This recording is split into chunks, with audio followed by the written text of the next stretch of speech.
Bonsoir Charlotte, bonsoir à tous.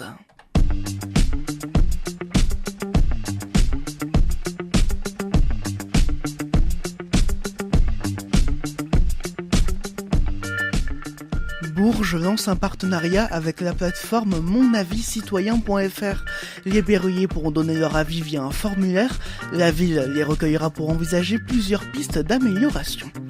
En 2019, l'aéroport Marcel Dassault de Châteauroux a de nombreux projets. Des projets participant à son rayonnement international, nous verrons. L'uniforme des sapeurs-pompiers de l'Indre transformé en isolant, une transformation facilitée par une fibre intégrée à leur tenue.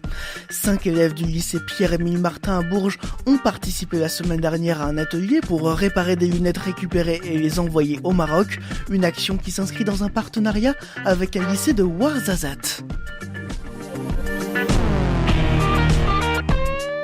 Le tour de l'actu, Hugo Sastre. 262 communes du Cher reconnues en état de calamité agricole. Cela reconnaît donc les dommages causés par la sécheresse cet été. Comme dans l'Indre, les agriculteurs vont donc pouvoir déposer une demande d'indemnisation. Cette demande pourra être déposée à partir du 11 février. L'abattoir du Bois-Chaud dans l'Indre pourrait ne pas rouvrir le 5 février comme initialement prévu. C'est l'annonce de Thierry Bonnier, le préfet de l'Indre, lors de ses vœux à la presse hier. Fermé depuis novembre à la suite de la vidéo de l'association L214, l'établissement pourrait perdre son agrément d'abattage s'il n'ouvre pas le 5 février.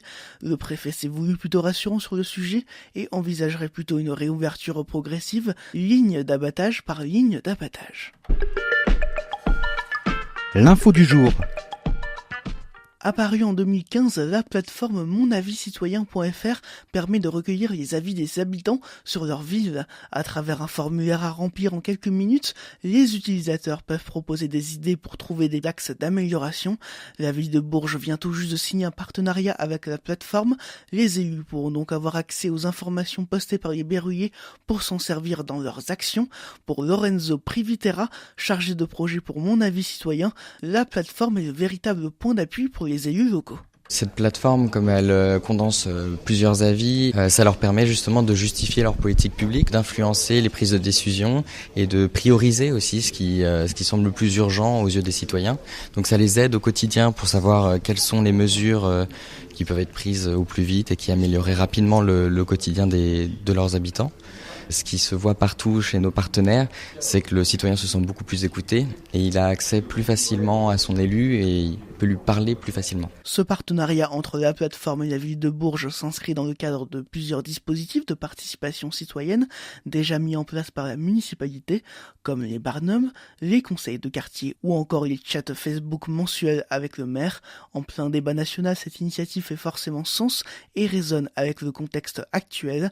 Coïncidence pour Pascal Blanc, le maire de Bourges. Ça fait 1 an et demi à peu près qu'on a cette réflexion en se disant voilà comment développer le numérique dans l'échange avec nos administrés. Donc on réfléchissait à aller un petit peu plus loin. Donc nos citoyens et concitoyens aujourd'hui ont besoin davantage encore d'écoute et d'échange. Hein. C'est le cas notamment des manifestations qui ont lieu en France depuis quelques semaines. C'est le cas de grand débat national qui est mis en place par le président de la République. Donc il y a un besoin d'expression. Donc je dirais que c'est une coïncidence qui fait que voilà l'outil arrive à ce moment-là, quoi. Le partenariat entre la plateforme Mon Avis Citoyen et Bourges coûtera environ 1 000 € par mois à la ville. Le coup d'œil à la presse locale. La prime proposée par Emmanuel Macron le 10 décembre dernier à la suite du mouvement des Gilets jaunes n'est pas très suivie dans le Cher. Michelin, Nexter et MBDA devraient en proposer une selon France Bleu Berry. En revanche, du côté de Mecachrome, C4 Tools, Tribalat ou encore les Siromonins, cette prime ne serait pas au rendez-vous. Les Gilets jaunes d'Argenton sont de retour. Après leur départ du rond-point de la RD 927, ils sont désormais sur un terrain privé à proximité de l'entrée de l'autoroute A20. Ce terrain privé est occupé légalement. Un des Gilets jaunes explique à nos confrères de la Nouvelle République qu'ils vont pouvoir de nouveau organiser des barrages filtrants pour expliquer leurs revendications. Un autre moyen d'exprimer ces revendications, c'est la manifestation, comme celle de samedi prochain à Châteauroux. 3500 personnes seraient attendues. La préfecture n'a pas encore accordé d'autorisation. Une réunion avec des Gilets jaunes organisateurs avait lieu aujourd'hui.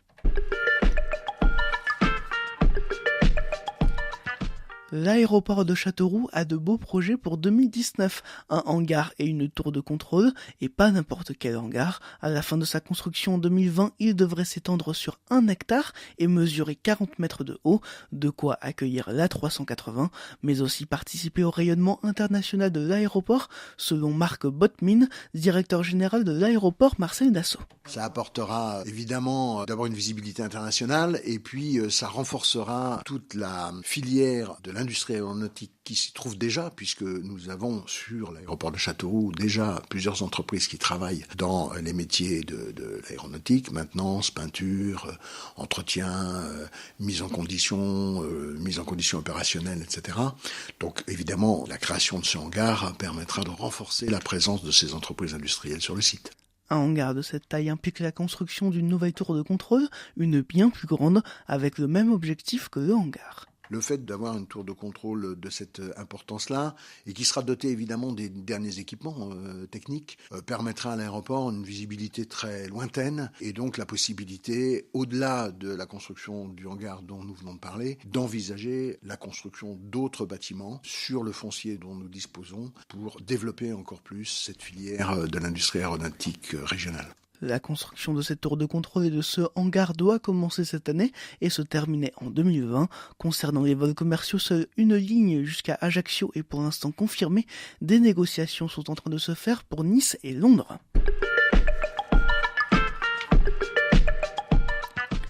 Le grand débat national se met en place dans l'Indre. Après un début timide, 4 débats sont prévus chez un particulier le 1er février au Pêchereau, à la salle des fêtes de Ciron le 2, à Saint-Maur le 6 et le 27 à Chabris. D'autres débats devraient se mettre en place dans les prochains jours. Dans le Cher, Bourges organise son grand débat mardi 5 février à 19h au Carré de Rond. Le tour de l'actu, l'interview. C'est un isolant un peu particulier.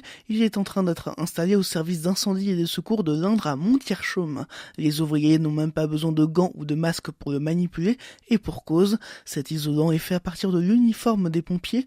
Paul Malassigné, le chef du groupement logistique du service départemental de l'Indre, nous explique pourquoi il a fait le choix de cette reconversion. Concrètement, c'était pas un choix de prime abord, c'était plutôt, un refus. Vous savez que les administrations et les sapeurs-pompiers en particulier sont à la recherche de solutions pour réduire leurs coûts au maximum. Donc, les sapeurs-pompiers se sont regroupés autour d'un projet de réforme de l'habillement qui était impulsé à l'échelon national. Et donc, nous avons décidé de nous mutualiser, de travailler ensemble pour abaisser les coûts des tenues de sapeurs-pompiers. C'était le point de départ. Sur ce marché, nous nous sommes rendus compte en fait que la plupart des tenues finissaient enterrées. Donc nous avions 2 solutions. La première, c'est de dire finalement on poursuit dans cette démarche, ou alors la refuser. Et à ce moment-là, quand on refuse quelque chose, il s'agit bien de trouver des solutions et pas simplement dire c'est scandaleux pour dire c'est scandaleux. Donc c'est un peu la démarche qui nous a animés. On a essayé de trouver des solutions, des possibilités. Nous avons fini par trouver une solution qui était peut-être la plus simple techniquement. On s'est rapproché de privés, de particuliers, qui ont réussi justement à créer une solution innovante sur la base de cet isolant. Un isolant somme toute assez classique dans ses formes, si ce n'est qu'on le reconnaît à sa belle couleur bleu uniforme de sapeur-pompier. Il isole d'autant mieux que la tenue des sapeurs-pompiers a une fibre qui est particulière. Vous l'imaginez bien, la tenue des sapeurs-pompiers dans une fibre particulière au nom barbare qu'on appelle aramide viscose. Cette fibre particulière, naturellement, elle ne brûle pas. Elle est très résistante. Et ce qui fait d'ailleurs la difficulté à créer des isolants avec, puisque les tenues sont déchiquetées. Elles sont mises en tout petits bouts, en fibres, que l'on recompacte dans des panneaux qui font 1,20 m par 60 cm et 10 cm d'épaisseur. On peut l'avoir aussi en rouleau. Ces rouleaux et ces isolants peuvent être mis comme ça dans les faux plafonds, dans les murs. Mais pour en revenir à cette fibre, naturellement, elle ne brûle pas. D'ailleurs, elle a une propriété qui est beaucoup plus intéressante que ne pas brûler, c'est qu'elle absorbe la chaleur. En fait, je dis à mes hommes, elle se sacrifie pour vous. Et cette propriété non-feu, on va la retrouver dans cet isolant sapeur-pompier. Vous êtes en train d'installer cet isolant dans le service départemental d'intervention et des secours. Qu'est-ce que ça change concrètement par rapport à un autre isolant ? L'isolation est un art compliqué. Il suffit pas de mettre de l'isolant pour d'un seul coup faire baisser sa facture énergétique. C'est une démarche de grande ampleur. Ça perdure dans le temps. Pour l'instant, nous en sommes à des phases d'essai. Oui, effectivement, on observe des phénomènes qui sont très intéressants. C'est un phénomène, alors on va encore parler de choses compliquées, le déphasage. Le déphasage, c'est-à-dire que, en fait, pour faire simple, cet isolant a tendance à lisser les pics de chaleur. On se rend compte que les hausses de chaleur, lorsqu'on a par exemple des canicules ou autres, vont être beaucoup plus amorties. Et donc on a un confort, notamment l'été, c'est ce qu'on a observé l'été dernier sur le centre de Déole, qui est sans commune mesure par rapport à d'autres isolants. Paul Malassigne, le chef du groupement logistique du service départemental de l'Indre, évoquait les tenues des sapeurs-pompiers recyclées en isolant. Le bar Le Bacchus de Blancafort dans le Cher ne sera pas resté fermé bien longtemps. Sa réouverture est prévue pour la fin du mois de février. Le conseil municipal a décidé d'aider les nouveaux propriétaires. Le loyer sera gratuit pendant 1 an, un bon moyen de lutter contre la vacance commerciale et contre la désertification du village. Le lycée Pierre-Émile Martin à Bourges a réalisé un atelier de réparation de lunettes la semaine dernière dans le but de les envoyer au Maroc. Cette action s'inscrit dans le cadre d'un partenariat avec le lycée marocain de Ouarzazate. 5 lycées ont participé à cet atelier. Ils ont reçu une petite formation en amont dans la journée pour pouvoir remettre en état les lunettes qu'ils avaient eux-mêmes récupérées via une collecte. L'atelier s'est déroulé dans le magasin Chris, route de la Charité. Sur place, Guillaume Martin de Guéret. Les lycéens de Pierre-Émile Martin s'activent pour effectuer les gestes qu'ils ont appris quelques heures plus tôt pour remettre en état les lunettes qu'ils ont collectées et ils ont bien conscience de la portée de l'action. Là, je me sens utile en faisant ça parce que j'aide des personnes, même si je les connais pas, j'aide des personnes et ils seront heureux après. C'est vraiment fort comme sentiment. On le fait pas parce qu'on est obligé de le faire, on le fait parce qu'on a envie. J'aurais été à la place des Marocains, j'aurais aimé qu'on me le fasse. Du coup, je trouve ça bien, vraiment. Le recyclage, c'est important. Les gens étaient vraiment très généreux. On a encore plein de lunettes à trier, à même réparer. Toutes ces lunettes à la poubelle, ça aurait fait mal. Je trouve ça important de donner, par exemple, si on a des lunettes en trop, de les donner à des personnes qui n'ont pas les moyens d'acheter des lunettes. C'est normal de faire ça, je trouve ça logique. Au-delà de cette action solidaire, le but est de créer un véritable échange culturel entre les deux établissements. Claire-Anne Prieur, professeure au lycée Pierre-Émile Martin, encadre le projet. Il y a un échange culturel, il y a un échange intellectuel, il y a de rapprocher un peu. Nos élèves, nos 5 élèves français ont des thèmes, c'est-à-dire que des élèves vont parler de Noël, vont parler de la ville de Bourges, vont faire des vidéos et vont les envoyer aux élèves marocains qui, eux, en échange, travaillent aussi sur la culture de leur pays et vont nous envoyer eux-mêmes des PowerPoint et des vidéos. C'est histoire de leur donner envie plus tard de voyager autrement, de s'ouvrir au monde et surtout de tendre la main à son voisin. Pour Christophe Babouin, professeur de Pierre-Émile Martin qui fait aussi partie de l'équipe encadrante, il y a un vrai intérêt pédagogique. L'intérêt pédagogique, c'est de découvrir en fait d'autres notions qu'on n'a pas forcément à l'école. Quand on est au lycée, on fait pas forcément ça. Et puis c'est aussi de leur montrer en fait que les notions qu'ils ont au lycée peuvent servir à faire autre chose. Et notamment là, c'est des notions d'optique, donc c'est des notions de physique. Le projet, il est solidaire, scientifique et technique. Les lunettes seront acheminées au Maroc grâce à l'association Les Gazelles des Sancerres. Les élèves berruyers recevront leur correspondant marocain fin mars. Ils iront ensuite passer 2 semaines au Maroc au mois d'avril. De la Coupe d'Europe au programme ce soir à Bourges, les Tangos affrontent les Italiennes de Schio en Euroleague. En cas de victoire, elles pourraient se qualifier pour les quarts de finale. C'est la fin de ce tour de l'actu, on se quitte comme toujours en musique. On a évoqué les projets de l'aéroport de Châteauroux. Voici donc une chanson d'Ozone dont le clip se passe dans un avion. Passez une bonne soirée sur RCF. Le retour de l'actualité locale, c'est à 7h et à 8h avec Guillaume Martin de Guéret.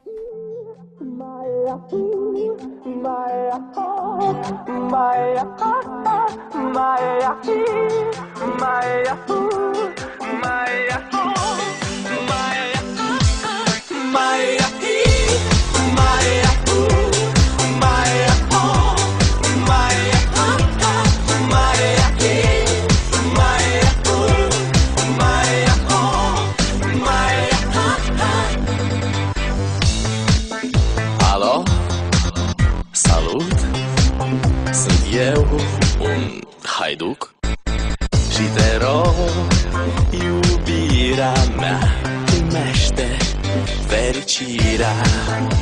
Alo, alo, sunt eu, Picasso, ți-am dat bip și sunt voinic, dar să știi, nu-ți cer nimic.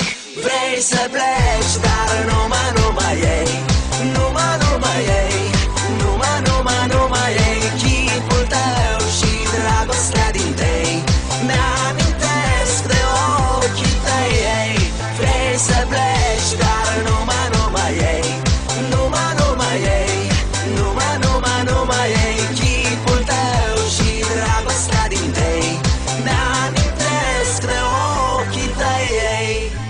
Te sun să-ți spun ce simt acum. Alo, iubirea mea, sunt eu, fericirea. Alo, alo, sunt iarăși eu, Picasso, ți-am dat beat și sunt voinic, dar să știi, nu-ți cer nimic. Vrei să pleci, dar numai ei, numai ei, numai ei, chipul tău și dragostea din tei, mi-amintesc de ochii tăi, ei. Vrei să pleci, dar numai ei, numai ei, numai ei, chipul tău și dragostea din tei, mi-amintesc de ochii tăi, ei.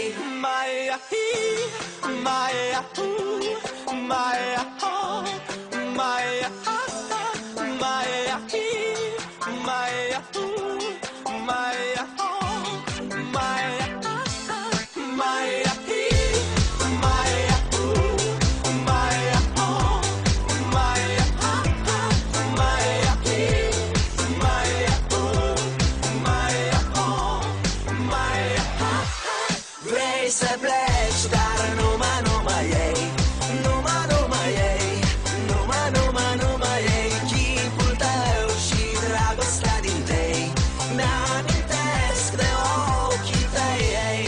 Vrei să pleci.